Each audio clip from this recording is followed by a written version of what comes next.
Doctor ఈ spondylitis అంటే ఏంటి? ఇది ఎక్కువగా ఎవరిలో కనిపిస్తూ ఉంటుంది? మరి ఈ వ్యాధి వచ్చినప్పుడు ఫిజియోథెరపీలో ఎటువంటి ట్రీట్మెంట్ అనేది మీరు ఇస్తూ ఉంటారు? చాలా మంచి క్వశ్చన్ అండి. స్పాండిలైటిస్, స్పాండిలోసిస్, స్పాండిలోలిస్థెసిస్ అనేది డిఫరెంట్ థింగ్స్ అన్నమాట. స్పాండిలోసిస్ అంటే డీజనరేషన్ ఆఫ్ డిస్క్ అరిగిపోవటం, దాన్ని స్పాండిలోసిస్ అంటాం.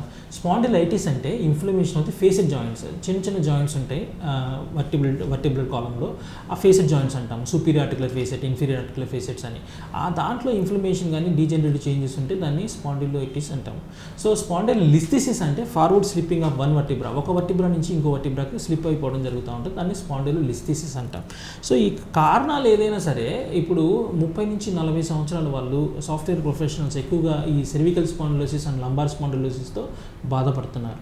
సో సెర్వికల్ స్పాండిలోసిస్ ఎందుకంటే కంప్యూటర్ ముందు ఎక్కువగా కూర్చోవడం, టెక్స్టింగ్ సిండ్రోమ్ అంటారు. అంటే నవేడేస్ మొబైల్ ఎక్కువ యూజ్ చేస్తూ ఉంటారు, వాళ్ళు మెడ ఉంచుతారు. Every 10 degrees of neck bending చేయటం వల్ల డిస్క్ అనేది వెనక్కి వస్తూ ఉంటుంది. బయోమెకానికల్గా ఎవరికైనా సరే అలా జరుగుతుంది.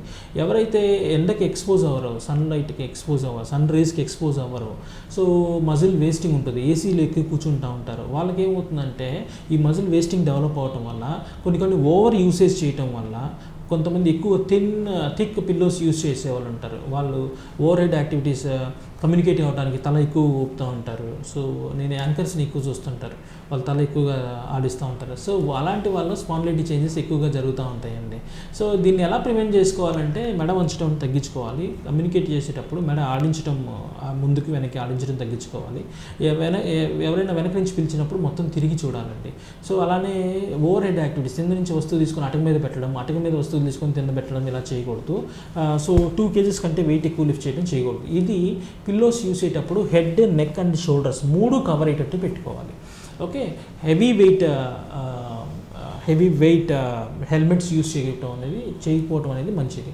అట్లానే లంబార్ స్పాండిలోసిస్ అంటే ముందు కొంగి బరువు లేపటం చేయకూడదు. తర్వాత ఎక్కువసేపు నిలబడినప్పుడు కాలు ముందు పెట్టుకోవడం, ఇంకో కాలు ముందు పెట్టుకోవడం అలా చేయాలి.